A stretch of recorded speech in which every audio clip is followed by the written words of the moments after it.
नमस्कार दोस्तों, मैं हूं आशुतोष। आप देख रहे हैं डायनामिक इम्पल्शन। वीडियो में चर्चा होगी 12 अगस्त 2026 के करंट अफेयर्स की। सॉरी, थोड़ा सा डिले है, मगर चूंकि मैं ट्रैवल कर रहा हूं, नॉइज़ भी थोड़ा आ सकता है, माफ़ी चाहूँगा। कल से रेगुलर नए टॉपिक्स पे, करंट अफेयर्स पे वीडियोस निरंतर आते रहेंगे, इसलिए अंत तक ज़रूर जुड़े रहिएगा। देखते हैं पहली जानकारी। ओडिशा को 43,437 करोड़ रुपए के खाद्य प्रसंस्करण प्रस्ताव प्राप्त हुए हैं। नई दिल्ली में ओडिशा फूड प्रो 2026 के शुभारंभ के दौरान ओडिशा को खाद्य प्रसंस्करण क्षेत्र में 43,437 करोड़ रुपए के निवेश यानी इन्वेस्टमेंट प्राप्त हुआ है। ये आयोजन ओडिशा के बाहर आयोजित पहला क्षेत्र विशिष्ट निवेश रोड शो था और इसे associate chambers of commerce and industry of India के सहयोग से आयोजित किया गया था। खाद्य प्रसंस्करण एक औद्योगिक गतिविधि होती है, आपको मालूम है ना। फूड प्रोसेसिंग क्या है?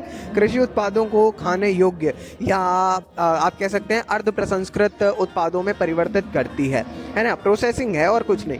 भारत में इस क्षेत्र में फल, सब्जियां, अनाज, डेयरी उत्पाद, मांस, मत्स्य पालन, पैकेट बंद खाद्य पदार्थ और पेय पदार्थ शामिल है।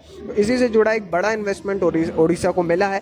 इंपॉर्टेंट इसीलिए है क्योंकि इन्वेस्टमेंट में ध्यान दे रहे हैं अलग अलग राज्य, जैसे एक मध्य प्रदेश है, ओडिशा है, यूपी है। इन लोग अलग अलग जगहों पर जाकर आयोजित कर रहे हैं। जैसे है ओडिशा का कार्यक्रम, मगर आयोजित हुआ नई दिल्ली में और ऐसा पहला कार्यक्रम था, तो ये जानना ज़रूरी हो जाता है इन्वेस्टमेंट की दृष्टि से। चलिए आगे बढ़ते हुए, एस्ट्रोबेस ने भारत के पहले निजी 800 किलो टन रॉकेट इंजन का अनावरण किया।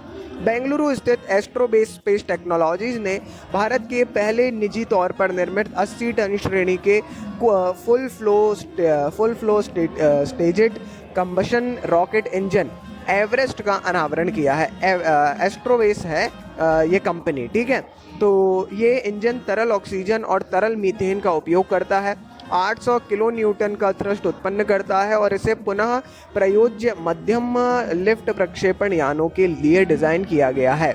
फुल फ्लो स्टेज कंबशन एक तरल रॉकेट इंजन चक्र होता है जिसमें दोनों प्रणोदक जो हैं मुख्य दहन कक्ष में प्रवेश करने से पहले प्री बर्नर से गुजरते हैं। ये टेक्निकल बातें हैं।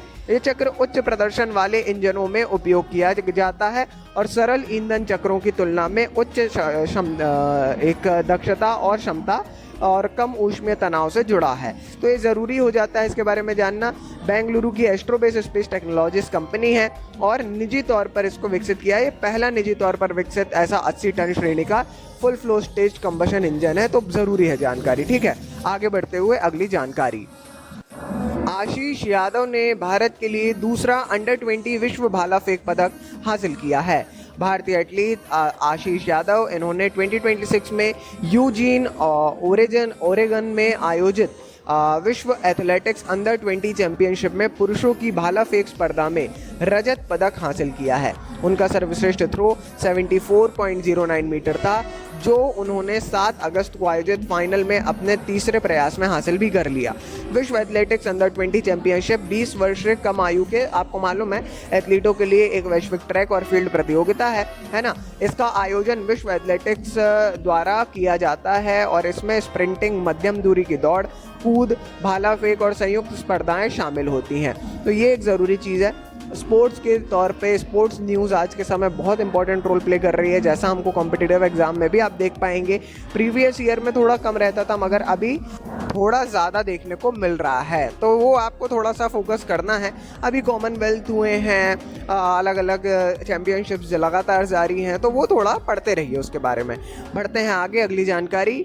KDEM यानी कर्नाटक डिजिटल इकोनॉमी मिशन और गुड वर्क्स ने GCC में 5,000 करोड़ रुपए के निवेश का लक्ष्य रखा है। कर्नाटक डिजिटल इकोनॉमी मिशन और गुड वर्क्स ग्रुप ने कर्नाटक में ग्लोबल कैपेबिलिटी सेंटर GCC के लिए उसके विकास को गति देने के लिए एक समझौता ज्ञापन पर हस्ताक्षर किए। इस साझेदारी ने GCC में 5,000 करोड़ रुपए से अधिक के नए निवेश का लक्ष्य रखा है और राज्य में 50 नए GCC स्थापित करने का उद्देश्य रखा है। ये क्या होता है? ये बहुराष्ट्रीय निगमों द्वारा स्थापित की गई विदेशी इकाइयाँ हैं, है ना, जो टेक्नोलॉजी, फाइनेंस, अनुसंधान, रिसर्च, विश्लेषण और संचालन जैसे कार्यों का प्रबंधन करती हैं। भारत अपने कुशल कार्यबल, डिजिटल अवसंरचना और बेंगलुरु, हैदराबाद, पुणे, चेन्नई और गुरुग्राम जैसे शहरों में स्थापित प्रौद्योगिकी पारिस्थितिकी तंत्र के कारण एक प्रमुख गंतव्य बन गया है। समझने योग्य जानकारी है, इंपॉर्टेंट जानकारी है ना। तो GCC पीसीसी के बारे में ज़रूर पढ़िएगा। वही ओडिशा जैसी जानकारी निवेश से जुड़ी जानकारी हो जाती है, तो वो अपने आप ऑटोमेटिकली क्या है, इंपॉर्टेंट हो ही जाता है। ठीक है, तो ये हमारी आज की जानकारी थी। बाकी ये थी आज के इस वीडियो की अंतिम जानकारी। मैंने जैसा बताया, कल से रेगुलर नए टॉपिक्स पे वीडियो, डेली करंट अफेयर्स, साथ में अलग अलग प्रकार के क्वेश्चंस आप तक पहुंचाने का काम डायनामिक इम्पल्शन करेगा। इसीलिए सब्सक्राइब ज़रूर कर लीजिए। कोई भी कमी हो, कोई फीडबैक हो, प्लीज़ प्लीज़ प्लीज़ हमें बताइए। आपके फीडबैक बहुत बहुमूल्य है हमारे लिए। नमस्कार, मिलेंगे कल सुबह 6 बजे डायनामिक इम्पल्शन।